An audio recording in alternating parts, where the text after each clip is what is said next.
We're a quarter of the way through the NBA season, and it has been a wild ride. In the Western Conference, just 3.5 games separate the first and ninth place teams. So, a few wins or losses can skyrocket or plummet a franchise in either direction.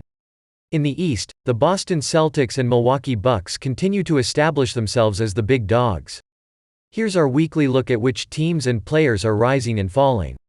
Rising. Giannis Antetokounmpo. Antetokounmpo, one of the most likable players in the NBA, had an uncharacteristic moment just over a week ago when he tossed a ladder out of his way when he wanted to practice free throws following a game in Philadelphia. This past week, however, he was back in the headlines for the usual reasons. Antetokounmpo led the Bucks to a 3-1 record last week, averaging 35.3 points, 9.5 rebounds and 5.8 assists. The Bucks are second in the Eastern Conference, 2 games behind the first-place Celtics.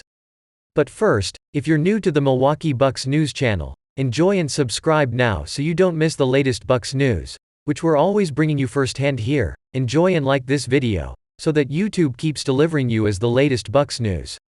Even Dallas superstar Luka Doncic weighed in on Antetokounmpo's dominance after the Bucks forward finished with 30 points and 11 rebounds on Sunday against the Mavs, his 7th game with at least 30 points and 10 rebounds this season. "It's hard to go against a guy like that," Doncic told reporters. "He's the best player in the NBA right now. He's almost impossible to stop. It's really fun to see him play, but it's not that fun to go against him." Antetokounmpo, a 2-time MVP, is 4th in the league in scoring, 30.9 points per game, and 5th in rebounds, 11.4 per game. He has kept the Bucks nipping at the Celtics' heels, even though Milwaukee has been without its second-best player in Chris Middleton, who is recovering from off-season wrist surgery.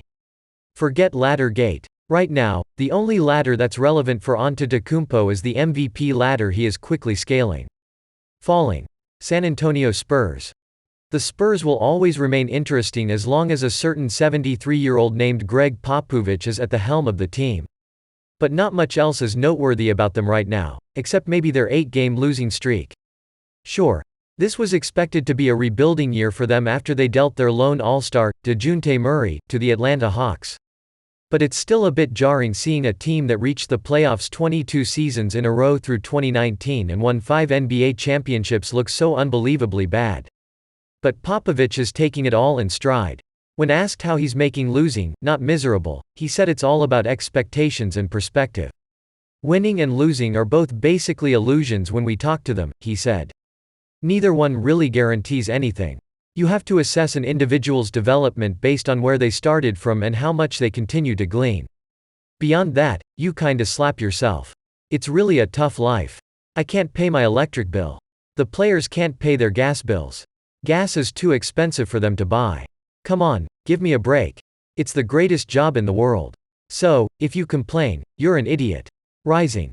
Steph Curry. Golden State has been underperforming this season, but Steph Curry has never looked better, a surprising feat for a 34-year-old.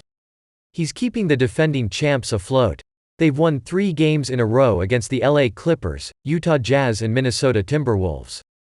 Curry is averaging 31.4 points on 52.2% shooting, 7.1 assists and 6.8 rebounds a game. It's still early, but if he can keep up those numbers, he'll be in elite company. According to StatHead, just one player in NBA history finished a season averaging at least 30 points, 50% shooting, 7 assists and 6 rebounds. Michael Jordan in 1988-89. Couple hits to the face. I know that I need time now. You gotta go and find my way. My name came up a lot of sounds. More when I was not around.